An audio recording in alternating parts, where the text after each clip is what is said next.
Comenzamos, amigos, este último tramo de nuestro programa del día de hoy. Hoy no tendremos más móviles, estaremos en estudios, aquí recibiendo al señor fiscal Gustavo Subía. Le agradecemos su presencia esta tarde en el marco de una situación que ha vivido en las últimas horas y que también tiene, bueno, cierta concordancia con una situación similar que vive el juez penal de quinto turno, el doctor José María Gómez. Ambos, consigna subrayado, fueron amenazados de muerte por familiares de uno de los procesados por el caso del abogado Gustavo Bordes. Bienvenido, doctor. Gracias. ¿Es así? Primero, aclarar que esta entrevista la teníamos concertada desde antes de los hechos de notoriedad del día de ayer, punto 1. Y punto 2, no puedo contestar sobre la génesis de los hechos. Lo único que puedo afirmar, así lo he hecho con colegas de ustedes, es que existió una amenaza, que la amenaza es seria y que yo llegué a tomar conocimiento de la misma. Pero no le puedo adelantar ningún otro elemento porque, entre otras cosas, es un principio arcaico de que no se puede, una eventual investigación, si se está llevando a cabo, no se puede suministrar material sobre eso. Señor fiscal, ¿en qué se basa usted para decirme que la amenaza es seria? En que va a tener que hacer confianza en mi palabra, en lo que le estoy diciendo ahora sin explicarle más, para que usted vea o crea que la amenaza es seria. Lo sabremos luego que se pueda ver el expediente cuando se haya concluido. Oportunamente, ojalá el expediente esté en capacidad. De todas maneras, alguna listo información lo tenemos. antes posible porque alguna información tenemos, como nosotros tenemos otro principio arcaico, que es decir, todo lo que tenemos que resulte relevante y preguntar todo lo que se nos ocurra. ¿Puedo llegar a discrepar con usted en cuanto a que dice todo lo que usted sabe o todo lo que usted tiene? Bueno, lo que sabemos es que tiene ahí transcripciones de una conversación, donde está la amenaza, que están identificados los eventuales autores. Lo que le voy a preguntar, aunque no me lo va a contestar, es si hay detenidos. Claro, y si no se lo voy a contestar, vamos a decir que no le puedo... detenidos? No le puedo dar... Yo siempre soy, o trato de ser lo más amplio posible en dar información, pero en este caso no le puedo dar información porque hay procedimientos en curso. Así que sobre esto me excuso, créame, nada más, y me tengo que excusar. Pregunto aún a riesgo de que se excuse. ¿La amenaza llegó a usted por un mensaje de WhatsApp? Y nuevamente, usted interroga acá y yo interrogo en los juzgados. Los dos somos hábiles interrogadores. Le agradezco. Así que de un hábil interrogador o otro hábil interrogador le digo que no le contesto y me excuso de responder. No es la primera vez que lo amenazan a usted o a otros oficiales de la justicia. Hay sin embargo, en esto... bueno, esto ya lo venía planteando antes, hay un escenario más complicado en la actualidad. Hay muchos jueces o varios amenazados, hay otros hechos que podrían ser convergentes. Sí. Y todo esto en un marco complicado, ¿no? No es la primera vez que a mí me amenazan, ni creo que sea la primera vez que amenazan a varios operadores judiciales. Bien. El argumento o el esquema de análisis que yo utilizo en este momento para decir que la situación es un tanto más compleja es que otrora se daban esas amenazas en forma esporádica y a diversos actores del sistema judicial.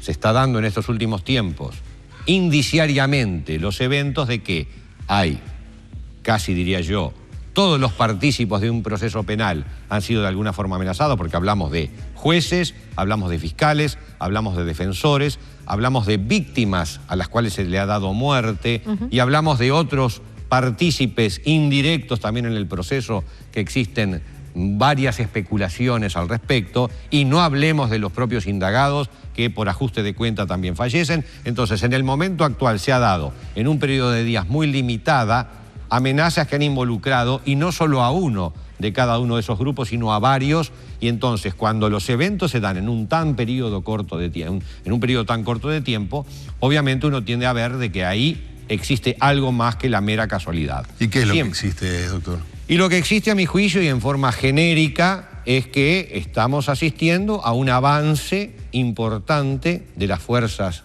delincuenciales bajo determinada percepción de que tienen más impunidad al operar, y que esto está en relación con lo que yo vengo diciendo desde hace mucho tiempo, y es una legislación que no persigue en forma, que no sanciona en forma a el delito.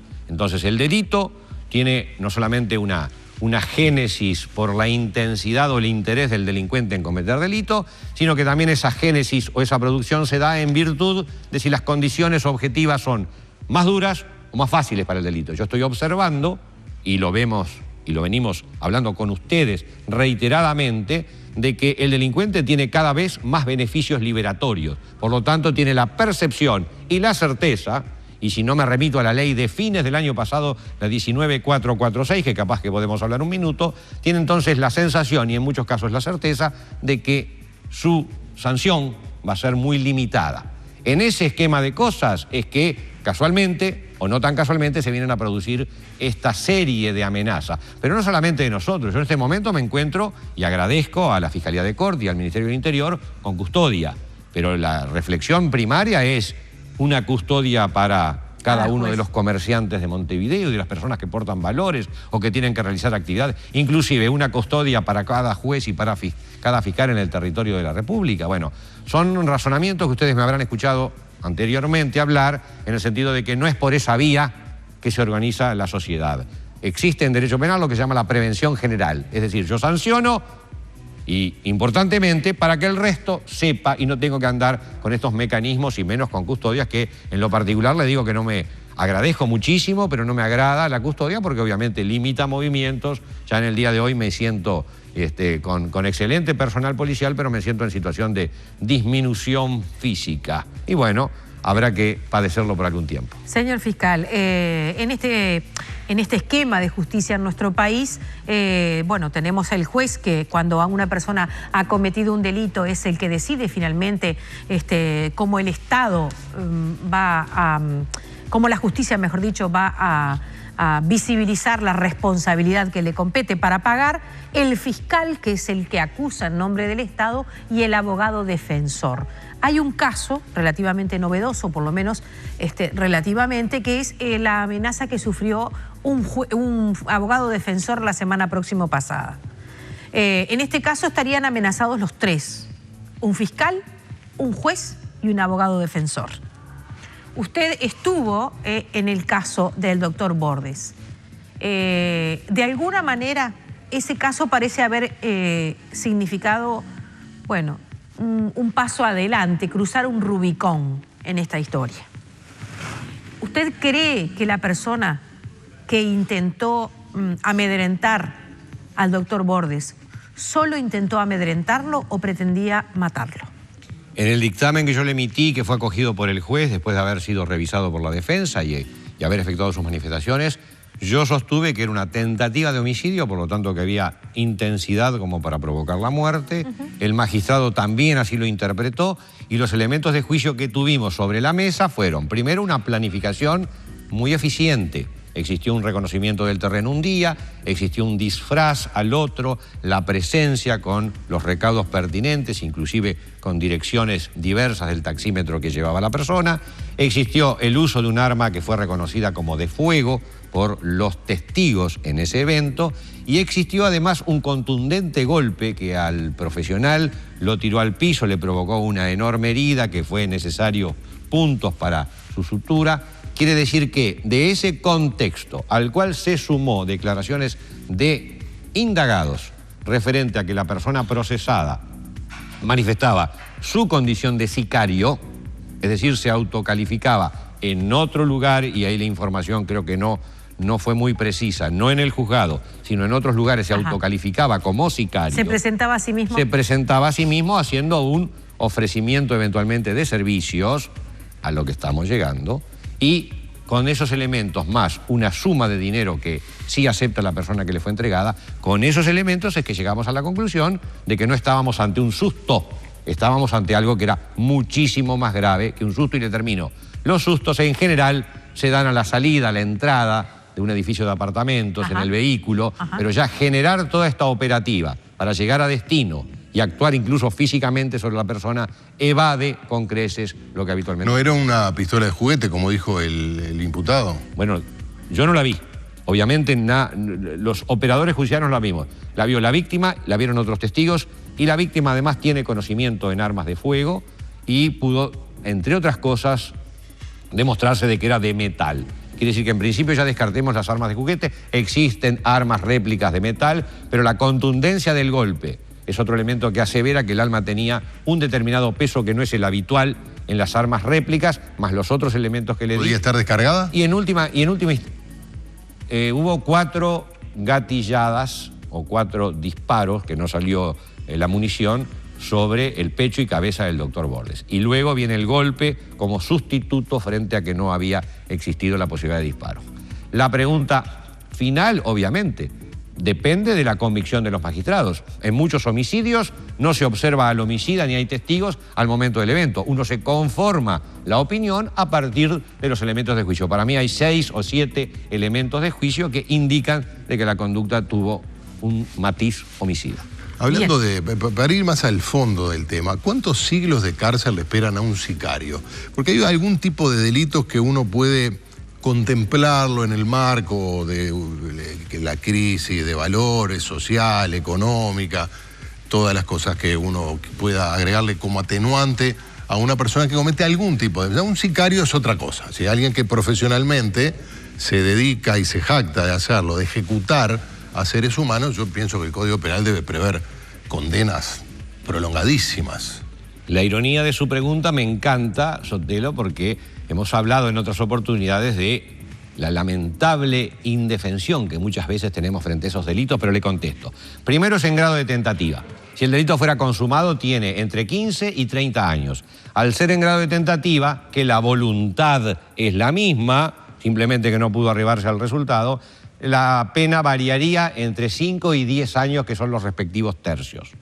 El juez, al momento de imponer la sentencia, ya está súper agravado por la condición de sicario esa tentativa. Pero eso está debidamente tipificado como delito, el sicariato. Está tipificado de otra forma y es el homicidio por promesa remuneratoria. Sí. Pero en la jerga habitual hablamos de sicariato. Entonces el juez va a tener opción de sentenciar entre 5 y 10 años. Como le preguntaba a algún otro colega, y ustedes quizás con experiencia en los ámbitos judiciales, cuando los jueces tienen 2 opciones entre mínimos y máximos, la realidad, en general, no quiero prejuzgar y mucho menos con el doctor Gómez, que es con quien vamos a llevar adelante este proceso, y por eso vamos a hablar en teoría, los jueces en general tienden a acogerse más hacia los mínimos que hacia los máximos. ¿Bien? Entonces, acogiéndonos a los mínimos, situemos la pena, entonces, en el orden, por ejemplo, de los 6 años, 7 años de penitenciaría. Si tenemos, y ahí empieza los mecanismos de disminución. Perdón, eso por tentativa, ¿no? Por tentativa. Si pero luego hubiera cometido un homicidio, la condena sería mucho mayor. La condena sería mucho mayor, entre 15 y 30. Pero empecemos ahora con los mecanismos para disminuir la sanción penal. Hablamos de 6, 7 años. Por reducción de pena, por trabajo o estudio, se puede reducir una tercera parte de la condena. Si habláramos de 6 años, quedaría en 4, de 7 quedaría en 4 y algo, pero también tenemos otros mecanismos, que es, por ejemplo, la libertad anticipada. A partir de la media pena, es decir, de 2 años, 2 años y medio, puede comenzar a solicitar la persona la libertad anticipada. Pero también tenemos otro mecanismo que prevé ahora la 19446, que es el mecanismo de que si la sentencia llega a ser inferior a los 5 años, aunque fuera en un día, hay posibilidad de aplicar el mecanismo de la libertad vigilada intensamente. Si esta persona reduce, por un lado, algunos tiempos, podríamos llegar al extremo de que fuera menor a los 5 años. Y como más adenda, le sumamos que, por supuesto, al momento de ser condenada, puede gozar en cualquier momento de salidas transitorias. Entonces sumamos todos esos institutos y quizá en un caso teórico ideal, no el práctico que nos ocupa, pero en un caso teórico ideal donde la única figura imputada fuera el delito de homicidio muy especialmente agravado en grado de tentativa, de repente la persona puede estar con salidas transitorias en el correr de, me pregunto yo, 1 año y medio, 2 años, o puede obtener inclusive el mecanismo... ¿Eso es hipotético o es una hipótesis? Es una hipótesis a partir de la realidad. Entonces, en el caso este que nos ocupa hay otros delitos también tipificados que pueden analizarse de otra manera, y no quiero entrar al caso en particular porque estamos recién en el inicio. Bien. Pero le estoy situando para que usted se ubique en lo que usted suponía penas de siglos, se transforman en penas, a mi juicio, minúsculas. Caballeros, el fiscal de Corte, Jorge Díaz, afirmó que no son noticias gratas que jueces y fiscales penales sean amenazados de muerte. Sin embargo, adelantó: queremos transmitir serenidad. La Fiscalía y los fiscales están trabajando, desarrollando sus tareas normalmente. Usted tiene una custodia o guarda policial. ¿Siente que tiene las espaldas cubiertas, señor fiscal? Mire, Déjenme ir a la pausa. El único que me puede cubrir las espaldas es el ángel de la guarda con totalidad. Después, en este planeta, espaldas cubiertas, que yo sepa, no existen. Pero después de la pausa, le extiendo la respuesta. Le agradezco.